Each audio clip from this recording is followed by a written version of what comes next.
Hello good evening friends. चलिए फटाफट आज का सेशन हम लोग शुरू करते हैं। साइंस के 30 प्रश्न लेकर के हम आपके लिए आ गए हैं। तो जो भी आपके दोस्त हैं, जो भी आपके मित्र हैं, जो भी आपके शुभचिंतक हैं, जो भी बीपीएससी की तैयारी स्पेशली कर रहे हैं, उन सारे दोस्तों तक आप वीडियो को शेयर कर दीजिए फटाफट। पहला जो वीडियो था कुछ टेक्निकल इशू के कारण थोड़ा सा उसमें प्रॉब्लम आ गया था। अभी का वीडियो आप 30 प्रश्न हम लेकर के आए हैं। उन 30 प्रश्नों को आप पूरा एंजॉय करेंगे। 30 अलग अलग क्वेश्चन आप सीखेंगे और इन 30 प्रश्नों से और भी कई सारे प्रश्न हम आपको सिखाने का प्रयास करेंगे जो आपके एग्जाम के लिए फ्रूटफुल होगा, आपके लिए यूजफुल होगा। तो चलिए आज का पहला प्रश्न आपकी स्क्रीन पर लिखा हुआ है, ध्यान से पढ़ेंगे, उसके बाद आप इसका आंसर देंगे। पहला प्रश्न आपके स्क्रीन पर है, माइलिन म्यान जो होता है वो कहां से प्राप्त होता है। इंग्लिश भी साथ में पढ़ेंगे तो आपको थोड़ी सुविधा होगी। इंग्लिश कह रहा है माइलिन सीथ जो है डेराइव्ड फ्रॉम, हम लोगों के न्यूरॉन में जो एक्सॉन वाला पार्ट है उस एक्सॉन वाले हिस्से के ऊपर माइलिन का सीथ होता है, वो कहां से प्राप्त किया जाता है। फटाफट कमेंट कर करके आंसर बताइए। जितने सारे लोग जुड़ चुके हैं सभी लोगों को गुड इवनिंग। सभी लोग खूब खुश रहिए, खूब स्वस्थ रहिए, खूब मन लगा करके पढ़िए, लगातार अपने फ्यूचर को ब्राइट करने के लिए कड़ी मेहनत करते रहिए। और चलिए पहला प्रश्न आपके स्क्रीन पर है, इसका उत्तर देंगे। माइलिन म्यान जो होता है वो कहां से प्राप्त किया जाता है। तो इस प्रश्न का जो सही उत्तर है, जितने सारे लोगों ने बी आंसर टिक किया है, श्वान कोशिका, सभी लोगों का उत्तर बिल्कुल ही सही है। अब थोड़ा सा इसका कॉन्सेप्ट हम आपको समझाते हैं। देखिए, अगर आपसे एग्जाम में प्रश्न पूछा जाए और आप लोग basically 9th class 10th class में पढ़े भी होंगे, जैसे अगर आपसे पूछा जाए कि structural and functional unit of human body, तो आप आंसर करते हैं कि सेल है। अगर आपसे पूछा जाए structural and functional unit of kidney, यानी वृक्क जो है हम लोगों का, उसका संरचनात्मक और क्रियात्मक इकाई क्या है, तो आप कहते हैं नेफ्रॉन। ठीक वैसे ही अगर आपसे पूछा जाए हमारे नर्वस सिस्टम का, तंत्रिका तंत्र का स्ट्रक्चरल और फंक्शनल यूनिट क्या है, तब आप आंसर क्या करेंगे, तब आप आंसर करेंगे न्यूरॉन। और न्यूरॉन जो है उसका फिगर कुछ इस तरीके से बना हुआ आपको दिखाई देगा। इस तरीके से न्यूरॉन बना हुआ रहता है और न्यूरॉन का ये वाला हिस्सा जो ऊपर की तरह इस धागे के तंतु में संरचना के साथ निकला हुआ है, इसे हम लोग कहते हैं डेंड्राइट्स। इसे कहते हैं डेंड्राइट्स। ये जो धागे की जैसी संरचना है इसे हम लोग कहते हैं डेंड्राइट्स, ठीक है। और ये जो स्टार शेप्ड स्ट्रक्चर है इसे कहा जाता है साइटोन, या फिर सेल बॉडी भी इसको कहते हैं। और ये जो लंबा पार्ट निकला हुआ है साइटोन का, इसे कहा जाता है एक्सॉन, और इसी एक्सॉन के ऊपर पाया जाता है माइलिन सीथ। तो ये कहां से प्राप्त किया जाता है, यही प्रश्न आप लोगों से पूछा गया था इस प्रश्न में। तो इसका जो सही उत्तर हो जाएगा वो हो जाएगा श्वान कोशिका। जितने सारे लोगों ने आंसर बी टिक किया है सभी का आंसर बिल्कुल ही सही है। चलिए आज के दूसरे प्रश्न की तरफ आगे बढ़ते हैं।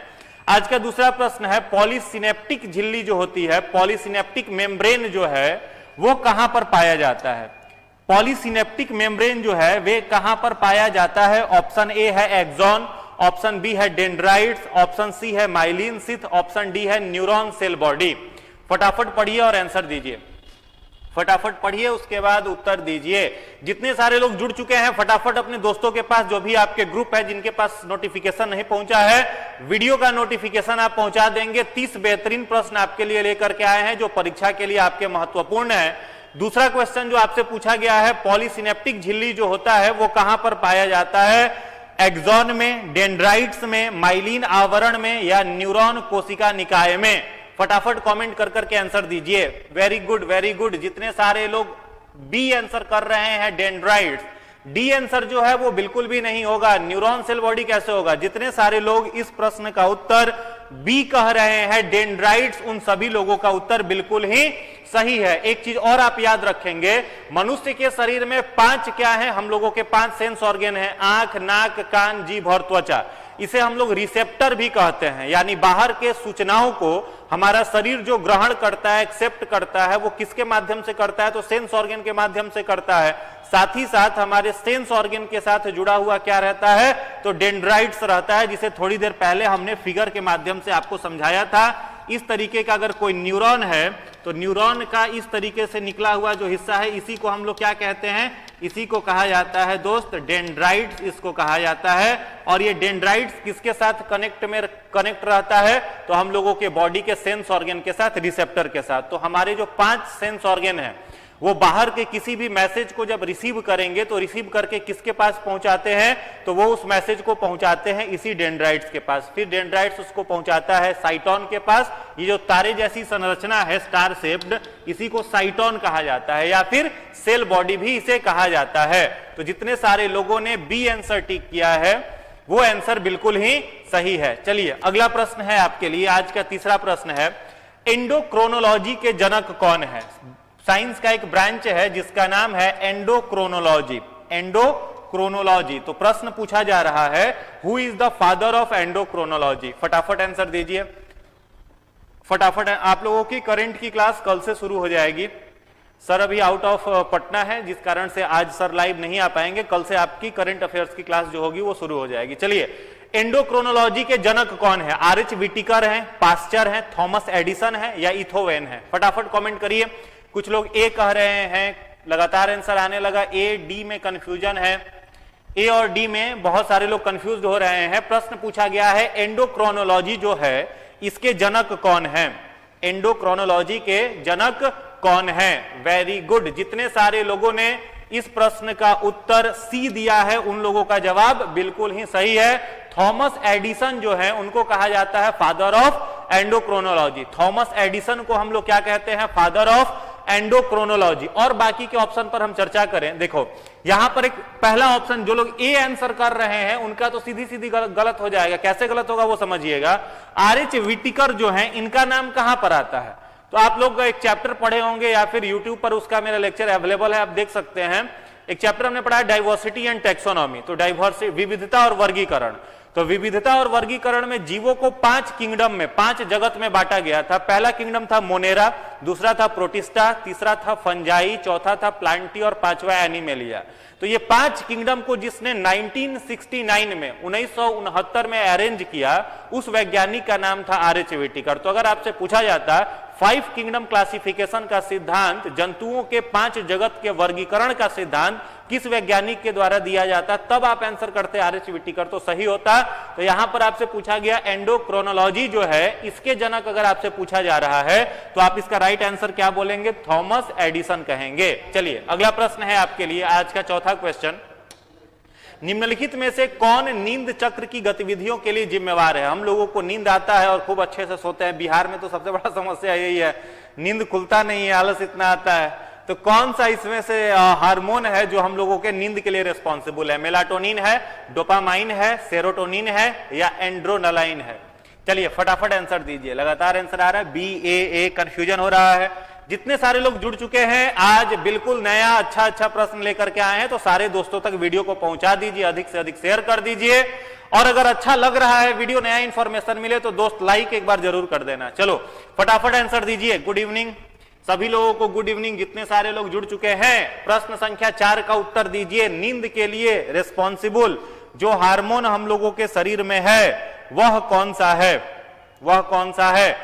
बिल्कुल सही जवाब है। जितने सारे लोगों ने इस प्रश्न का उत्तर ए दिया है सभी लोगों का जवाब सही है। नींद के लिए, सोने के लिए जिम्मेवार जो हार्मोन है हम लोगों के बॉडी में वो है मेलाटोनिन। तो ए आंसर देने वाले सभी का जवाब बिल्कुल ही सही है। चलिए अगला प्रश्न है आपके लिए, प्रश्न संख्या 5, महिला सेक्स हार्मोन कौन सा है? निम्नलिखित में से, यह प्रश्न बीपीएससी हमको लग रहा है 66 में पूछा हुआ क्वेश्चन है। बीपीएससी 66 ने या 65 ने, आई थिंक 66 नहीं, 66वीं बीपीएससी में यह प्रश्न पूछा गया था। निम्नलिखित में से महिला सेक्स हार्मोन कौन है? एस्ट्रोजेन, एंड्रोजेन, इंसुलिन, ऑक्सीटोसिन और ऑप्शन ई उपरोक्त में से कोई नहीं, उपरोक्त में से एक से अधिक। फटाफट बताइए, लगातार आंसर आने लगा। बहुत सारे लोग ए कह रहे हैं, कुछ लोग डी भी कह रहे हैं। हाँ 66 में था, सही है। सोनी कुमारी 66 कह रही है। हाँ 66वीं बीपीएससी में पूछा गया था। निम्नलिखित में से महिला सेक्स हार्मोन कौन है? एस्ट्रोजेन है, एंड्रोजेन है, इंसुलिन है या ऑक्सीटोसिन है? फटाफट कमेंट करिए और आंसर बताइए। प्रश्न संख्या 5, प्रश्न संख्या 5 बिल्कुल सही जवाब है। जितने सारे लोग, लगातार ए आंसर आ रहा है। प्रीति कुमारी ये कह रही है, राधा कुमारी, कुसुम, किसु, जीबा, फिरदौस, सब लोगों का लगातार आंसर ए आ रहा है। हम भी आप ही के साथ हैं। ए आंसर जो है वो सही है। एस्ट्रोजेन जो हार्मोन है यह इनमें से फीमेल सेक्स हार्मोन है, ठीक है। और एस्ट्रोजेन हार्मोन को सेक्रीट करने वाला अगर ग्लैंड का पूछा जाए तो क्या हो जाएगा? ओवरी हो जाएगा। यहां पर देखो फीमेल सेक्स हार्मोन में एस्ट्रोजन है, एंड्रोजन है, इंसुलिन तो ऐसे ही आप जान रहे हो कि गलत हो जाएगा। इंसुलिन क्या काम करता है, तो हम लोगों के बॉडी में किस चीज को मेंटेन करता है, ब्लड शुगर लेवल को मेंटेन करता है। पैनक्रियाज के द्वारा सेक्रेट किया जाने वाला एक हार्मोन है। और सभी लोग आप लोग जान रहे हैं कि कोई भी हार्मोन सेक्रेट करने वाली जो ग्रंथि होती है वो इंडोक्राइन होती है, और इंजाइम सेक्रेट करने वाली जो ग्रंथि होती है वह एक्सोक्राइन होती है।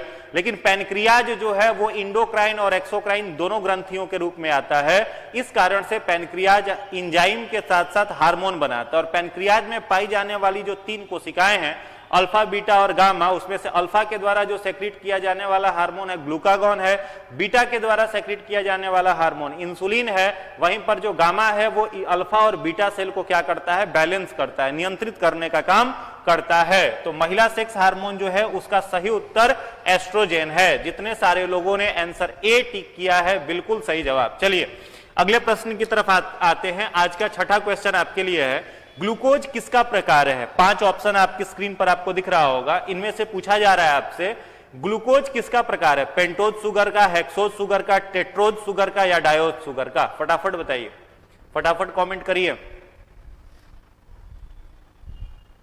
फटाफट आंसर करिए। मार्क्स नहीं बढ़ रहा है, कोई बात नहीं, प्रैक्टिस करते रहिए, सेट प्रैक्टिस करिए, नए नए प्रश्न सीखते रहिए, मार्क्स ऑटोमेटिकली आपका अपलिफ्ट करेगा, निश्चित बढ़ेगा। तनाव नहीं लेना है, बस डेली का जो आपका पढ़ाई का स्केड्यूल है उसको पूरा करते रहिए। डेली का स्केड्यूल जो पढ़ाई का है पूरा करते हैं। बिल्कुल सही जवाब है हेक्सोज शुगर। ग्लूकोज कैसा शुगर है, तो हेक्सोज शुगर है, ऑप्शन बी जो है वो सही जवाब है। चलिए आज का 7वां प्रश्न आपके लिए है, निम्नलिखित में से कौन सी धातु एक बीमारी है इटाई, जिस पर हम लोगों ने पिछले सीरीज में ऑलरेडी चर्चा किया हुआ था। इस रोग में क्या होता है, तो हम लोगों का जो बोन है उस बोन में कुछ दिक्कतें आने लगती हैं, हड्डियों की समस्या आने लगती है। जो वर्टिब्रल कॉलम है इसमें जो इसका पेशेंट होता है इटाई डिजीज में, वो झुक करके चलने लगता है, वो आगे की तरफ झुक जाता है, साथ ही साथ उसकी किडनियां जो होती हैं वो खराब हो जाती हैं। ठीक है, उस रोग को क्या कहते हैं, इटाई। तो इटाई डिजीज के लिए रिस्पॉन्सिबल क्या है, कैडमियम है, क्रोमियम है, कोबाल्ट है या फिर तांबा है। फटाफट आंसर करिए, लगातार आंसर आ रहा है, बहुत लोग ए कह रहे हैं, कैडमियम। ये प्रश्न मेरा बताया हुआ है आपको, तो हमको नहीं लगता कि कोई स्टूडेंट इसमें गलत करेंगे। फटाफट बताइए, यह प्रश्न ऑलरेडी हमने कराया है आपको और यह प्रश्न हमेशा परीक्षा में रिपीट किया जाता है। चलिए बिल्कुल सही जवाब है। जितने लोगों ने इसका आंसर ए टिक किया है कैडमियम, उन सभी का जवाब बिल्कुल ही सही है। पूरा एनर्जी से एक बार भर जाओ, पूरा उत्साह रहना चाहिए, पूरे एनर्जेटिक होकर के क्विज में पार्टिसिपेट करिए। और जो प्रश्न आपको सिखाया जा रहा है वो आप सीख लेने के बाद दोबारा वह प्रश्न अपने आप को में सही होना चाहिए, वो कभी आपका गलत नहीं होना चाहिए। चलिए अगला प्रश्न है आपके लिए, प्रश्न संख्या 8। प्रश्न संख्या 8 है, गुर्दे के लिए रक्त की आपूर्ति रक्त वाहिका है। गुर्दा जो है जिसे हम लोग कहते हैं किडनी, ठीक है, गुर्दे को क्या कहते हैं, किडनी।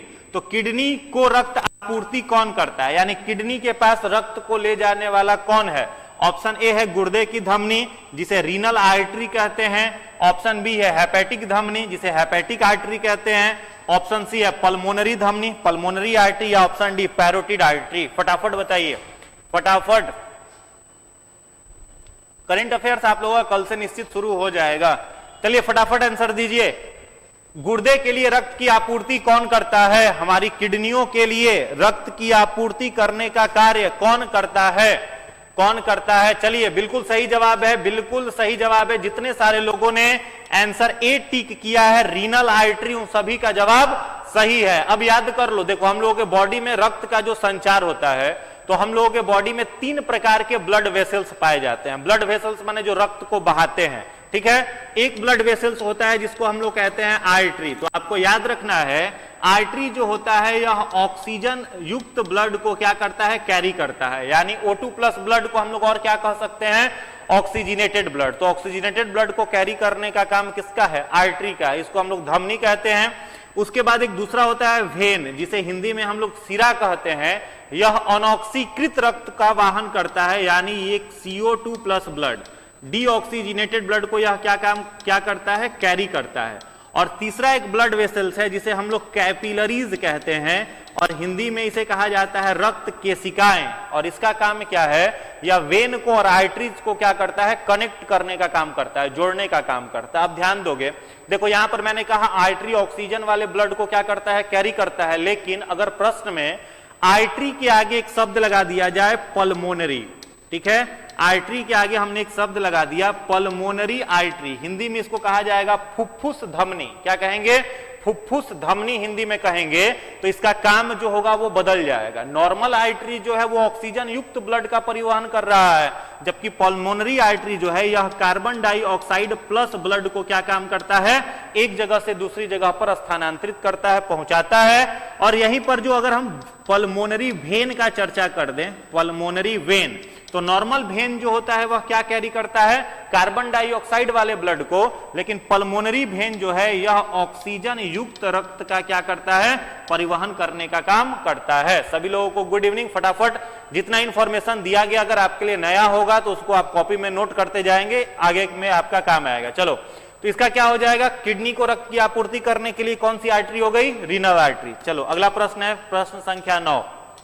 ब्लड प्रेशर के द्वारा हार्ट की दीवारों पर खून से लगाया जाने वाला दबाव क्या कहलाता है। The pressure exerted by the blood on the wall of the blood pressure is called heart, nerves, arteries या सेल।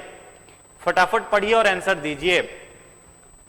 आज बहुत गलत हो रहा है मेरा, कोई दिक्कत नहीं है, गलत होने से कोई दिक्कत नहीं, गलत होने का क्या तनाव लेना है, नया क्वेश्चन तो सीख रहे हैं इसलिए परेशान नहीं होना। चलिए, ब्लड प्रेशर के द्वारा हार्ट की दीवारों पर खून से लगाया जाने वाला दबाव क्या कहलाता है। हृदय पर लगता है या नसों से लगता है, धमनियों द्वारा या फिर कोशिकाओं द्वारा। फटाफट आंसर करिए। प्रश्न संख्या 9।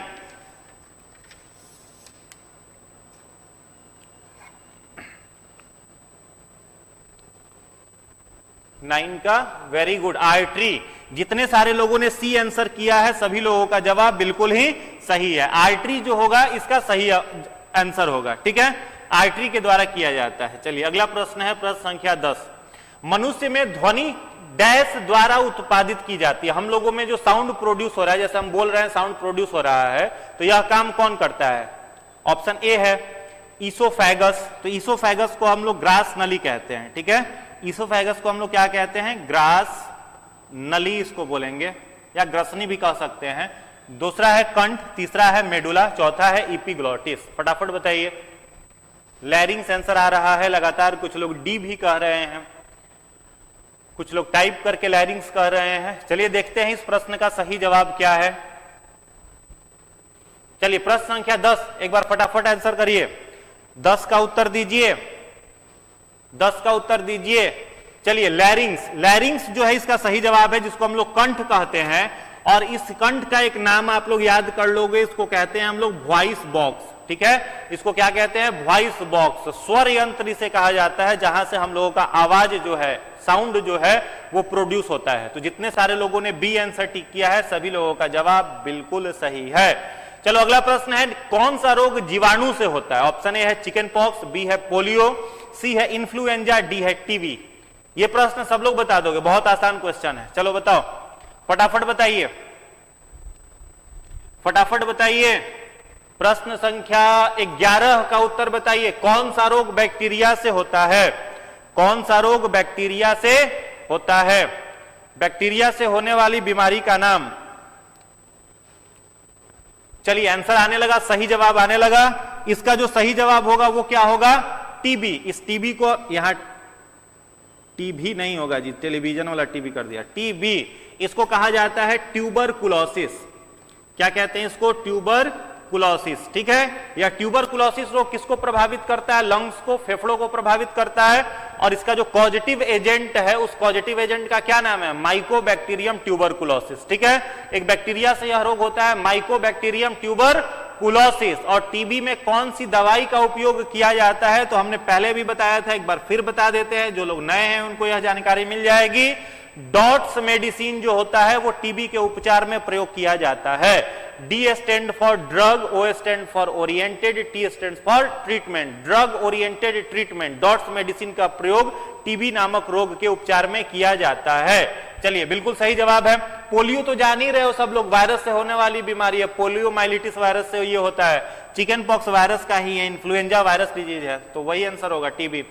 प्रश्न संख्या 12 का उत्तर दीजिए, कौन तत्काल ऊर्जा प्रदान करता है? 4 ऑप्शन आपके स्क्रीन पर दिख रहे होंगे, आपको बताना है इनमें से कौन तुरंत एनर्जी प्रोवाइड करता है। ऑप्शन ए है लैक्टोज, बी है सेलुलोज, सी है माल्टोज, डी है ग्लूकोज। चलिए फटाफट आंसर दीजिए।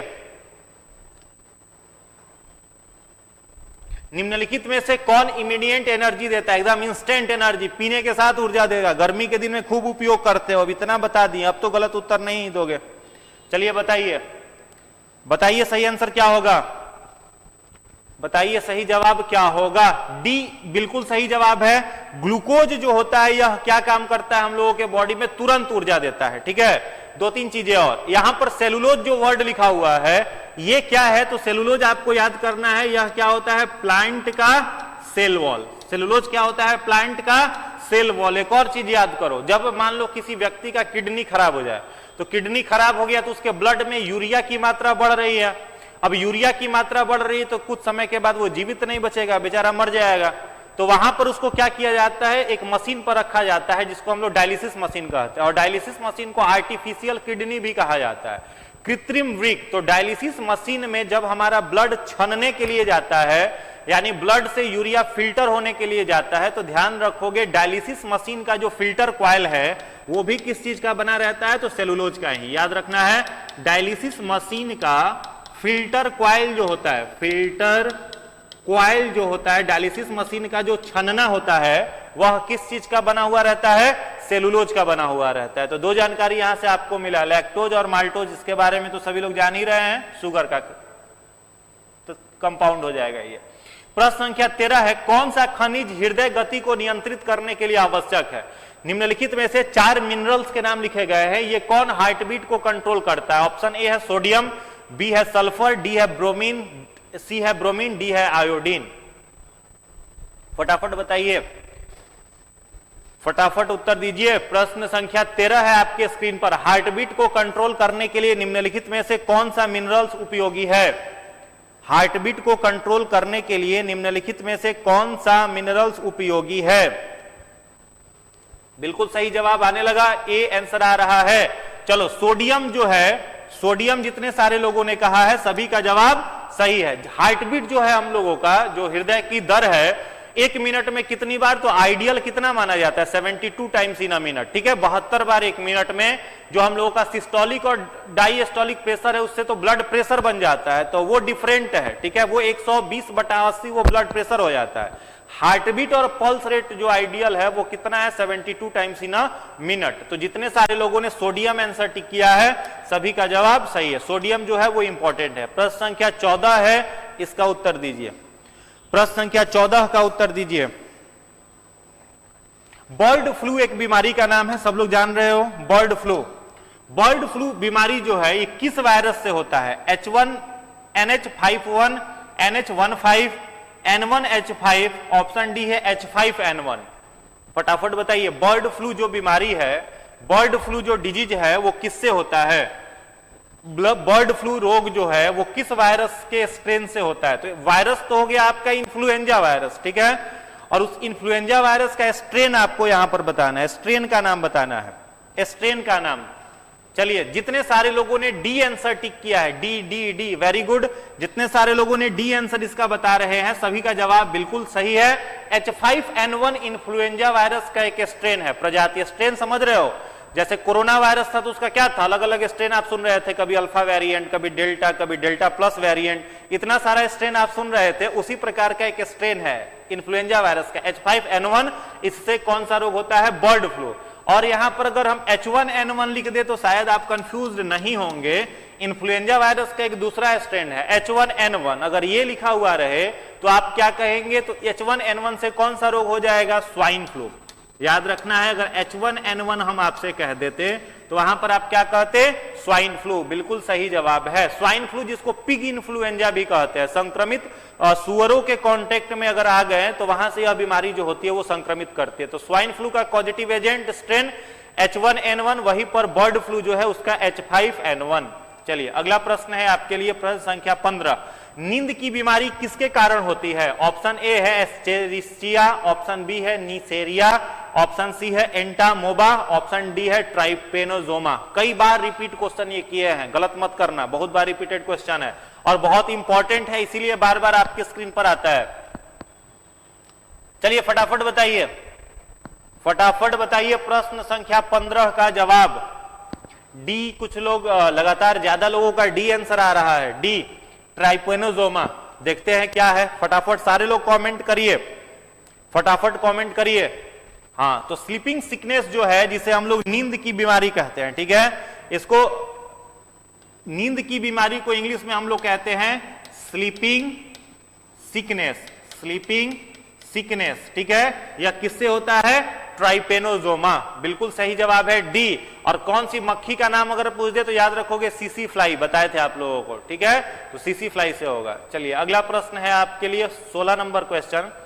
उष्मागतिकी का प्रथम नियम किससे संबंधित है? जो थर्मोडायनेमिक्स का पहला लॉ है, थर्मोडायनेमिक्स हम लोग पढ़े होंगे 11th-12th में भी मिला होगा या फिर 10th में भी थोड़ा बहुत इसका चर्चा है, वो किससे संबंधित है? चार्ल्स लॉ से, बॉयल्स लॉ से, ऊर्जा संरक्षण का नियम से, न्यूटन कूलिंग नियम से। चलिए फटाफट बताइए।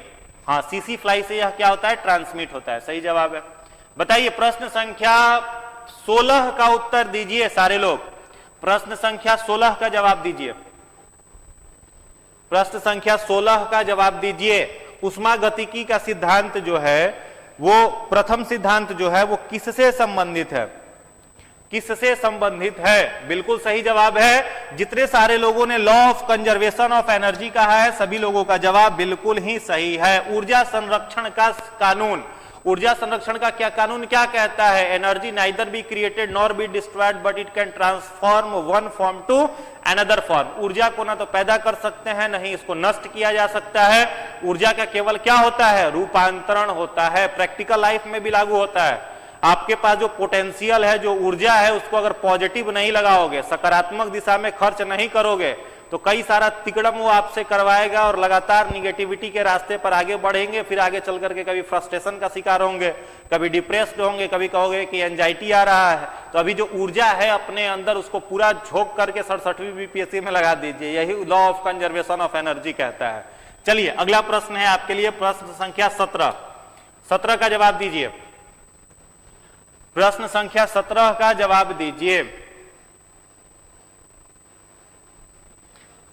प्रश्न संख्या 17, समान परमाणु क्रमांक, ठीक है, समान परमाणु क्रमांक वाले न्यूक्लियोटाइड क्या कहलाते हैं? आइसोस्टोन, आइसोटोप, समदाब रेखा, एलोटॉप्स। फटाफट बताइए, फटाफट बताइए। समान परमाणु क्रमांक वाले आइसोटोप न्यूक्लियोटाइड्स जो है वो क्या कहलाते हैं? वो क्या कहलाते हैं? ठीक है, तो जितने सारे लोगों ने इसका जवाब बी दिया है आइसोटोप्स, वो सही है। ठीक है, 2 या 2 से अधिक भी हो सकते हैं आपको, जिन पर आप देखेंगे कि उनका एटॉमिक नंबर जो है वो सेम है, तो उसे हम लोग क्या कहते हैं? आइसोटोप्स। यहां पर जहां भी आइसो मिले ना, तो आइसो का मतलब होता है सेम, ठीक है, और टोप्स अगर वर्ड आ गया तो टोप्स का मतलब हो जाएगा एटॉमिक नंबर। जब 2 या 2 से अधिक परमाणुओं पर एटॉमिक नंबर समान हो तो उन्हें कहा जाता है आइसोटोप्स। बी आंसर सही है। चलिए अगला प्रश्न है 18 नंबर। स्पंज क्या है? एक जीव का नाम लिखा गया है यहां पर स्पंज, ठीक है, और आपसे पूछा जा रहा है कि स्पंज क्या है? एक जीवाश्म है, एक जानवर है, एक पौधा है, या फिर एक फफूंद है? स्पंज जो है वो क्या होता है? फटाफट बताइए। हाँ, आइसो का मतलब सेम होता है। चलिए फटाफट बताइए इसमें क्या होगा? स्पंज क्या है? एक जीवाश्म है, एक जानवर है, एक पौधा है, या फिर एक फफूंद है? स्पंज क्या है?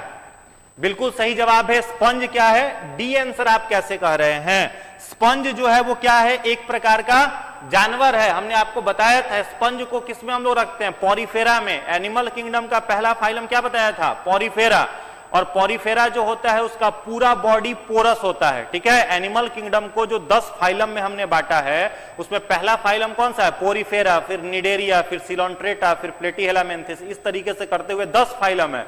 उसमें पहला जो फाइलम है पॉरीफेरा, उसी के अंतर्गत एक जानवर है जिसको हम लोग कहते हैं स्पंज। तो स्पंज क्या है? एक एनिमल है, न कि एक फफूंद है। जितने सारे लोगों ने ए आंसर टिक किया है सभी लोगों का जवाब बिल्कुल ही सही है। दूसरा चीज याद करोगे, स्पंज के शरीर में 2 प्रकार के होल्स होते हैं, छिद्र रहते हैं। एक को हम लोग कहते हैं ऑस्टिया और एक को कहते हैं हम लोग ऑस्कुलम। तो ऑस्टिया और ऑस्कुलम नामक 2 छिद्र रहते हैं जिससे वाटर का यह क्या काम करता है? ट्रांसपोर्ट करने का, वाटर से रिलेटेड जो भी इसका फंक्शन है वो करता है। तो स्पंज क्या है? एक एनिमल है। चलिए प्रश्न संख्या 19 का जवाब दीजिए। सबसे पहले केंद्रक को पहचानने और नाम देने वाले वैज्ञानिक थे। केंद्रक यहां पर जो लिखा हुआ है ये बायोलॉजी का केंद्रक है, केमिस्ट्री का नहीं है। ठीक है, बायोलॉजी का केंद्रक है। सबसे पहले केंद्रक को पहचानने और नाम देने वाले वैज्ञानिक कौन थे? रॉबर्ट हुक थे, रॉबर्ट ब्राउन थे, थियोडोर स्वान थे या फिर थॉमस मॉर्गन थे? फटाफट बताइए, फटाफट बताइए। सबसे पहले केंद्रक को पहचानने वाले वैज्ञानिक का नाम, प्रश्न संख्या 19। बिल्कुल सही जवाब है। देखो केंद्रक को हम लोग क्या कहते हैं? इस जो केंद्रक लिखा हुआ है इस केंद्रक को बोला जाता है master of the cell. Master of the cell कोशिका का जो डिसीजन मेकर पॉइंट है, जहां से कोई भी कोशिका डिसीजन लेता है। और यह केंद्रक का मेनली 3 भाग होता है। ठीक है, केंद्रक का जो बाहरी भाग है उसको हम लोग कहते हैं न्यूक्लियर मेम्ब्रेन। और उसके अंदर आइए तो एक जेली लाइक विस्कस फ्लूइड है जिसे हम लोग क्या कहते हैं? उसको कहते हैं न्यूक्लियोप्लाज्म। और न्यूक्लियोप्लाज्म के अंदर है न्यूक्लियोलस जिसे हम लोग केंद्रिका कहते हैं, और उसके अंदर पाया जाता है डीएनए और आरएनए पाया जाता है। ठीक है, और इसी न्यूक्लियस को पहचानने और उसका खोज करने वाले जो वैज्ञानिक थे उनका नाम था रॉबर्ट ब्राउन। क्या नाम था उनका? रॉबर्ट ब्राउन ने इसका खोज किया था। तो जितने सारे लोगों ने रॉबर्ट ब्राउन कहा है सभी का जवाब सही है। रॉबर्ट हुक जो है इन्हें फादर ऑफ साइटोलॉजी बोला जाता है। रॉबर्ट हुक को हम लोग क्या कहते हैं? फादर ऑफ साइटोलॉजी, कोशिका विज्ञान के जनक कहा जाता है। वहीं पर थियोडोर जो स्वान है, 2 वैज्ञानिकों ने मिलकर के कोशिका सिद्धांत दिया था, सेल थ्योरी जो दिया था। कितने वैज्ञानिकों ने दिया था? 2 वैज्ञानिकों ने। एक का नाम था स्लाइडेन और दूसरे का क्या नाम था? स्वान। स्लाइडेन और स्वान। तो स्लाइडेन और स्वान ने मिलकर, स्लाइडेन कब आए थे? 1838 में, और स्वान कब आए थे? 1839 में। और दोनों ने मिलकर के कोशिका सिद्धांत दिया था, सेल थ्योरी दिया था। और उस सेल थ्योरी में 3 इंपॉर्टेंट बातें इन दोनों ने बताई थी। ठीक है, कौन कौन सी इंपॉर्टेंट बातें थी? पहला बात था जो स्लाइडेन और स्वान ने बनाया था, every cell is originated from pre existing cell. ध्यान देना, every cell is originated from pre existing cell. पूरा ध्यान से सुनो, प्रत्येक कोशिका जो है वो पुरानी कोशिका से ही निकलती है। पहला बात कहा। दूसरा बात, जो कोशिका की आप परिभाषा पढ़ते हैं, cell is the structural and functional unit of life, ये भी किसने बताया था? स्लाइडन और स्वान ने ही बताया था। और तीसरा सबसे महत्वपूर्ण पॉइंट है वो ये है कि जो भी नई कोशिका या मल्टी सेलुलर सेल बनता है वो सब यूनिसेलुलर सेल से ही डेवलप होकर के बनता है।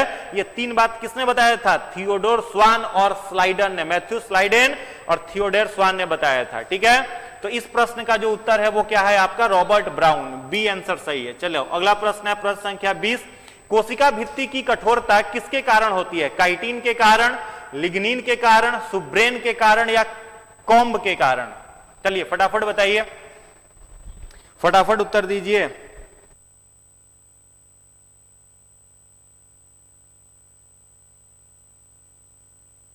फटाफट उत्तर दीजिए। कोशिका भित्ति जो होती है, इस कोशिका भित्ति को हम लोग कहते हैं सेल वॉल। कोशिका भित्ति को हम लोग क्या कहते हैं?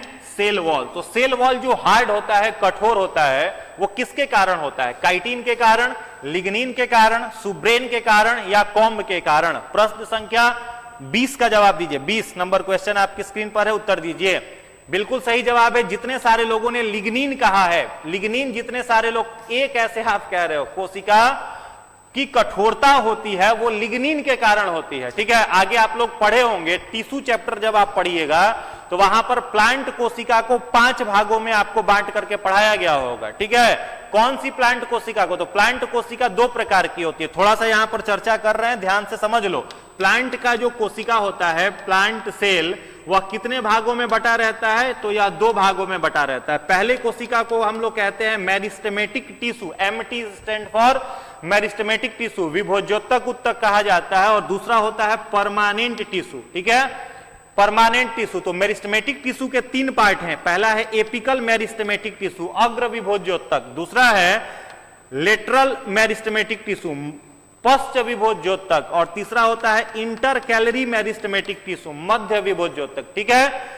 उसके बाद जो परमानेंट टिश्यू है यह कैसे बनता है? तो मेरिस्टेमेटिक टिश्यू ही आगे चल करके परमानेंट टिश्यू बना देता है। और परमानेंट टिश्यू 2 प्रकार के होते हैं, एक होते हैं आपके सिंपल परमानेंट टिश्यू और दूसरा होता है कॉम्प्लेक्स परमानेंट टिश्यू, ठीक है। सिंपल परमानेंट टिश्यू फिर 3 प्रकार के, पहला होता है पैरेनकाइमा, दूसरा कॉलेनकाइमा और तीसरा होता है स्क्लेरेनकाइमा, ठीक है। तो पैरेनकाइमा जो है ये क्या काम करता है? तो फोटोसिंथेसिस में पौधों की मदद करता है और पत्तियों में पाया जाता है।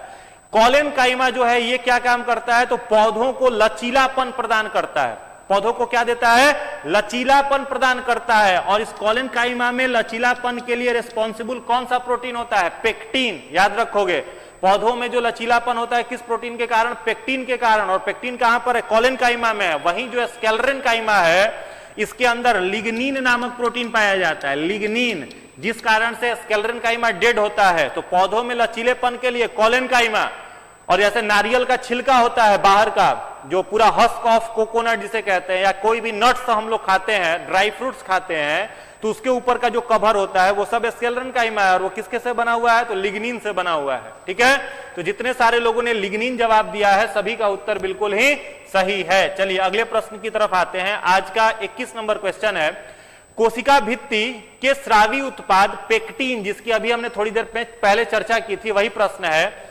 कोशिका भित्ति जो होता है उसका स्रावी उत्पाद पेक्टिन का रासायनिक नाम बताइए कि क्या रासायनिक रूप से वह होता है? प्रोटीन होता है, कार्बोहाइड्रेट होता है, लिपिड होता है या न्यूक्लिक एसिड होता है? चलिए जवाब दीजिए, बताइए। घटना चक्र से सर हम क्वेश्चन पढ़े हैं फिर भी गलत हो जा रहा है। कोई बात नहीं निकिता जी, पढ़िए और पढ़िए, कोई दिक्कत नहीं है।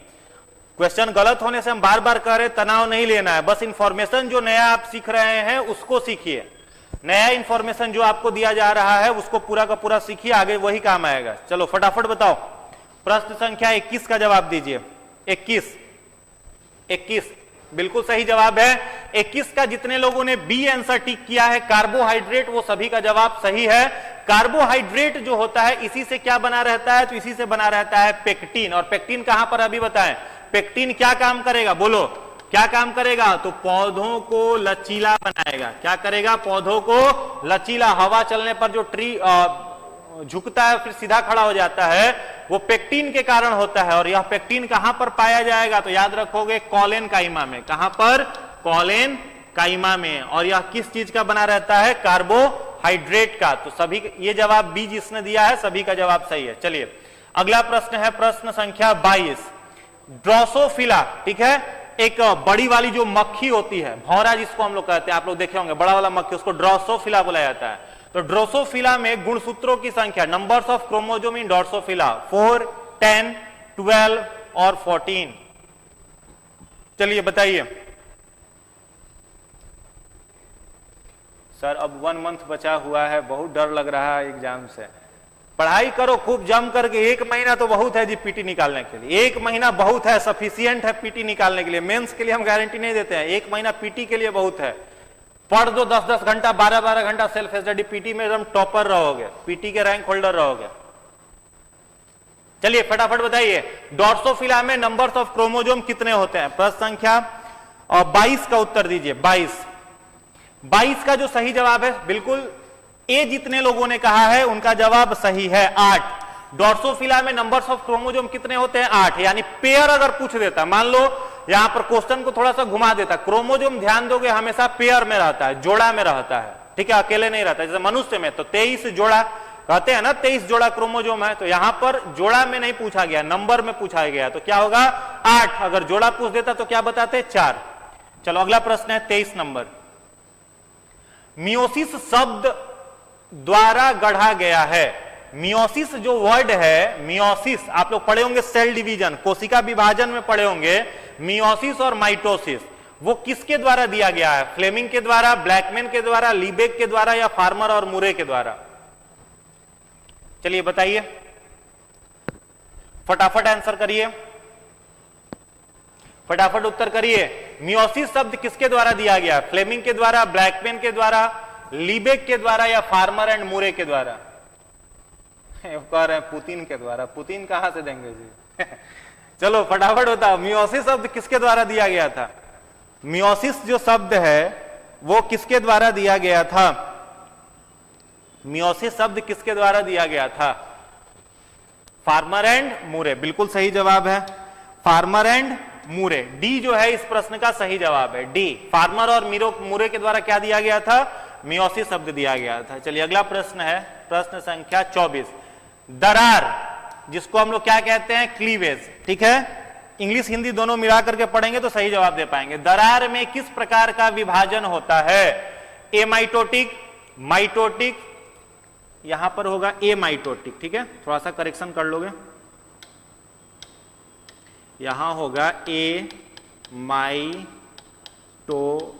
ऑप्शन ए है एमाइटोटिक, ऑप्शन बी है माइटोटिक, ऑप्शन सी है आपका मियोटिक, ऑप्शन डी है बी एंड सी। फटाफट बताइए, फटाफट आंसर दीजिए। डी आंसर आने लगा, डी डी डी, लगातार बहुत सारे लोग डी।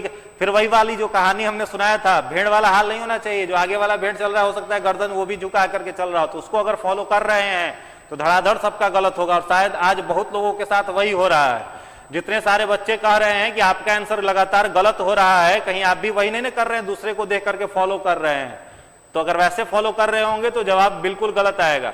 चलिए, दरार जो क्लीवेज है इसके बारे में बताने वाले जो इसमें क्या होता है, किसका विभाजन होता है, वो बताना है। तो इसका जो हो जाएगा क्या? बी आंसर सही जवाब है, माइटोटिक डिवीजन, ठीक है। माइटोटिक, माइटोटिक सेल डिवीजन जो होता है वो किसमें होता है? क्लीवेज में देखा जाता है। चलिए अगला प्रश्न है 25। नाभिक के अलावा कोशिका का कौन सा कोश ऑर्गेनल में डीएनए होता है? मैंने प्रश्न आपसे पूछ रहा है, यहां पर नाभिक न होकर के अगर केंद्रक लिखा जाए तो ज्यादा अच्छा लगेगा। नाभिक न लिख करके यहां पर अगर हम लोग केंद्रक लिखें तो ज्यादा अच्छा होगा। तो प्रश्न है, केंद्रक के अलावा कोशिका के किस भाग में डीएनए होता है? एक केंद्रक में तो डीएनए है, यह भी हमने बताया था। केंद्रक के अंदर है केंद्रिका और केंद्रिका में है डीएनए। उसके अलावा और डीएनए कहां पर होता है? इंडोप्लाज्मिक रेटिकुलम में, गोल्जी बॉडी में, लाइसोजोम में या माइटोकॉन्ड्रिया में? वाह, गर्दा उड़ा दिए इस प्रश्न का आप लोग। ये तो सब लोग सही जवाब दे रहे हो। इसमें भी कुछ लोग सी कह दे रहे हैं, गलत जवाब है जी।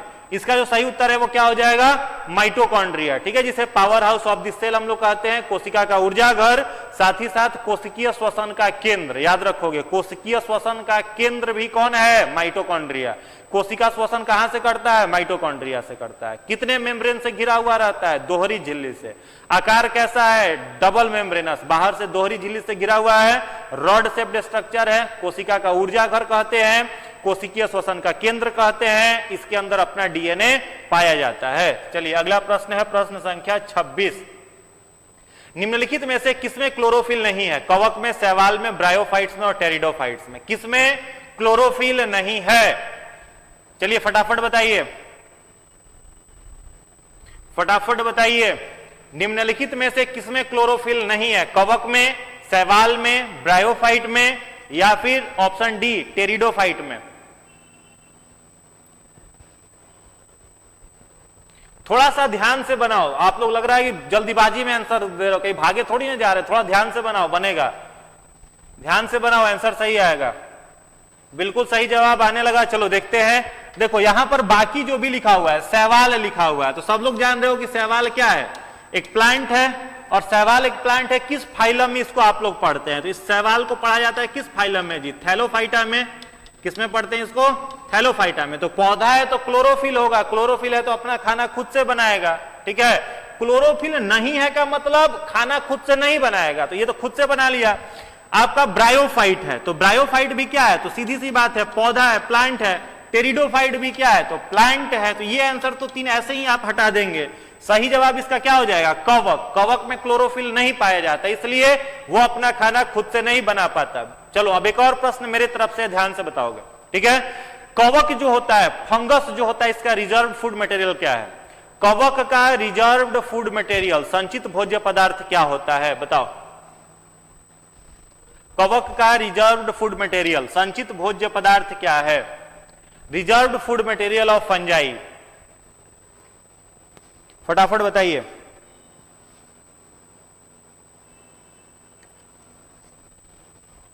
क्या होगा? चलो ध्यान दोगे, दो प्रकार का रिजर्व फूड मटेरियल है। अगर आपसे पूछे कि जो जंतु होते हैं और जंतु के साथ साथ जो फंगस होते हैं, फंजाई, कवक, इन दोनों का संचित भोज्य पदार्थ, मैंने खाना बना लिया एक्स्ट्रा बच गया, ठीक है, उसको किस रूप में ही रखता है? तो याद रखोगे ग्लाइकोजेन। किस रूप में रखेगा? ग्लाइकोजेन। और वहीं पर जो पौधे होते हैं, ये पौधे अपना रिजर्व फूड मटेरियल किस रूप में रखते हैं? स्टार्च के रूप में रखते हैं, ठीक है। चलो, तो इसका सही जवाब हो जाएगा आपका ए, कवक। चलिए अगला प्रश्न है, संवहनी उत्तक। संवहनी उत्तक जैसे ही मिला तो कंफ्यूज मत होइएगा। संवहनी उत्तक का मतलब यहां पर है जाइलम एंड फ्लोएम। दो ही उत्तक है जिसे हम लोग संवहनी उत्तक कहते हैं। क्या क्या नाम है? Xylem and phloem. तो संवहनी उत्तक किस में पाया जाता है? थैलोफाइटा में, ब्रायोफाइटा में, टेरिडोफाइटा में या लाइकेन में? बताइए, संवहनी उत्तक किस में पाया जाता है? हाँ, रेगुलर क्लास होती है Monday to Friday, Monday to Friday regular class होती है। चलिए बताइए, संवहनी उत्तक जिसे हम लोग कंडक्टिव टिश्यू इंग्लिश में कहते हैं या वैस्कुलर टिश्यू कहते हैं, वो किस में पाया जाता है? प्रश्न संख्या 27। चलो ध्यान दोगे, इसका जो सही जवाब होगा वो क्या होगा? टेरिडोफाइट। देखो ध्यान दोगे, प्लांट का अगर आप ग्रुप में बांटिएगा तो प्लांट किंगडम को दो ग्रुप में बांटा गया है। एक बार थोड़ा सा समझा देते हैं, ध्यान दोगे। प्लांट कितने भाग में? दो भागों में। एक है आपका क्रिप्टोगैमस, एक है आपका क्रिप्टोगैमस, ठीक है, और दूसरा है आपका फेनेरोगैमस। फेनेरोगैमस, क्रिप्टोगैमस एंड फेनेरोगैमस। क्रिप्टोगैमस में क्या क्या आता है? तो तीन, थैलोफाइटा, ठीक है, दूसरा आता है ब्रायोफाइटा और तीसरा आता है आपका टेरिडोफाइटा, ठीक है। तो थैलोफाइटा और ब्रायोफाइटा में जाइलम और फ्लोएम नहीं है, ध्यान दोगे। थैलोफाइटा, ब्रायोफाइटा में जाइलम फ्लोएम नहीं है। इन दोनों का शरीर फूट सीटा कैप्सूल यानी लीफ, स्टेम और रूट में विभाजित भी नहीं है। प्लांट का शरीर तीन भाग में नॉर्मली बटा रहता है, जड़, तना और पत्तियां। वे कहां से प्रॉपर शुरू हो जाती हैं? तो वो शुरू होती हैं टेरिडोफाइटा से, ठीक है, याद रहेगा। कहां से शुरू होती है? टेरिडोफाइटा से। और इसी टेरिडोफाइटा से जाइलम और फ्लोएम भी पौधों में विकसित हो जाते हैं। तो इसका जो जवाब होगा वो क्या हो जाएगा आपका? सी, टेरिडोफाइटा। चलिए अगला प्रश्न है आपके लिए, प्रश्न संख्या 28। निम्नलिखित में से किसमें अधिकतम द्रव्यमान है? इलेक्ट्रॉन, प्रोटॉन, न्यूट्रॉन, हाइड्रोजन का न्यूक्लियस? फटाफट बताइए, निम्नलिखित में से किसमें सबसे अधिक, किसका सबसे अधिकतम द्रव्यमान है? बताइए, किसका द्रव्यमान सबसे अधिक है? इलेक्ट्रॉन का है, प्रोटॉन का है, न्यूट्रॉन का है या फिर कुछ और? ऑप्शन ई भी हो सकता है।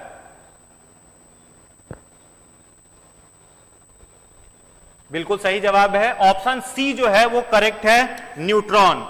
जितने सारे लोगों ने सी आंसर टिक किया है वो सभी का जवाब सही है। न्यूट्रॉन जो होता है इसका द्रव्यमान जो है वो सबसे अधिक है, इलेक्ट्रॉन और प्रोटॉन से अधिक है। चलिए अगला है, फॉर्मिक एसिड एक अम्ल है, एक एसिड है। कौन सा एसिड? Formic acid. किसके द्वारा उत्पन्न किया जाता है? किसके द्वारा उत्पादित किया जाता है? दीमक के द्वारा, लाल चींटियों के द्वारा, तिलचट्टे के द्वारा या मच्छर के द्वारा? बताइए,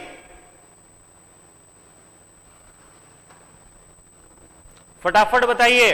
फॉर्मिक एसिड किसके द्वारा बनाया जाता है? दीमक, लाल चींटियां, तिलचट्टा या मच्छर?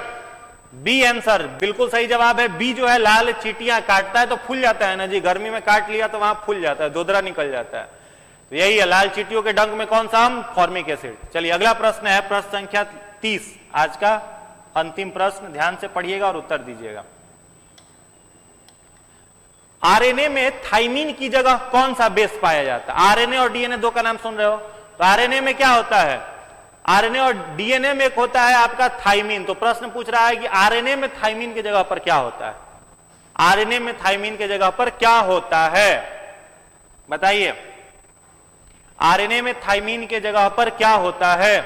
एडिनिन, गुआनिन, यूरासिल या फिर साइटोकाइनिन? बताइए। डी आंसर क्यों कह रहे हैं आप लोग? डी आंसर गलत है जी। ए कैसे कह रहे हो? डी गलत है। चलो बिल्कुल सही जवाब आने लगा। जितने सारे लोगों ने इस प्रश्न का उत्तर यूरासिल कहा है सही जवाब है। यह प्रश्न महत्वपूर्ण है, ध्यान से समझ लो। डीएनए में क्या है? थाइमीन, और थाइमीन के जगह पर आरएनए में क्या आ जाता है? यूरासिल। 4 होता है, एडिनिन, गुआनिन, साइटोसिन, थाइमीन और यूरासिल। ये 5 नाइट्रोजनस बेस है।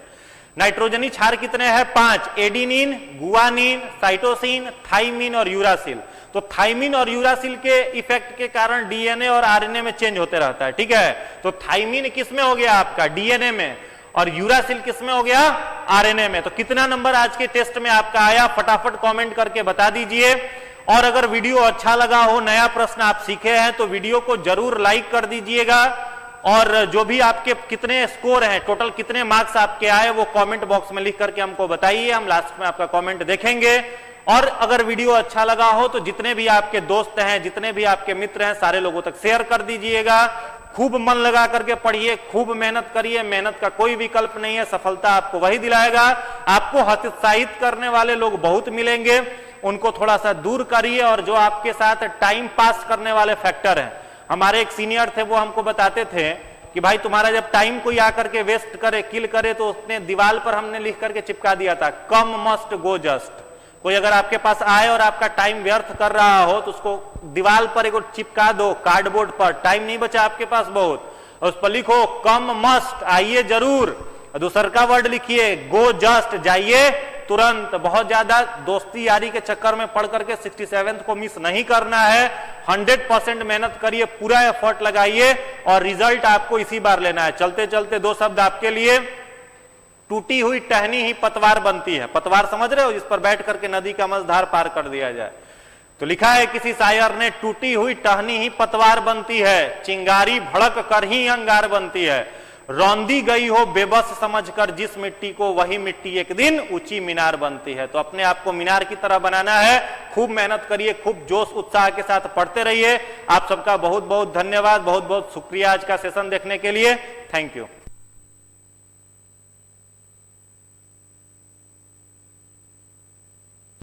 एक इंपॉर्टेंट नोटिस है, ध्यान दोगे। मैगजीन जो है करंट अफेयर का, वो 10 तारीख से आपको हार्ड कॉपी यहां पर अवेलेबल करा दिया जाएगा। बहुत सारा डिमांड है, तो प्रिंट करने में थोड़ा सा समय अधिक लग जा रहा है। उसके लिए हम सभी क्षमा प्रार्थी हैं आपसे। बेहतरीन आपके पास मैगजीन अवेलेबल कराने में थोड़ा समय ज्यादा लग रहा है, तो हार्ड कॉपी आपको 10 तारीख से मिल जाएगा। लेकिन जितने सारे लोग टेलीग्राम चैनल पर जुड़े हुए हैं मिशन 50 के, doctor Ranjit Kumar Singh IAS sir का जो चैनल है, उस पर जितने सारे लोग टेलीग्राम पर जुड़े हुए हैं, सारे लोगों को मैगजीन का, करंट अफेयर मैगजीन का सॉफ्ट कॉपी कल से प्रोवाइड कर दिया जाएगा।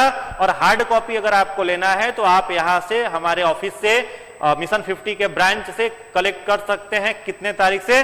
10 तारीख से। Thank you.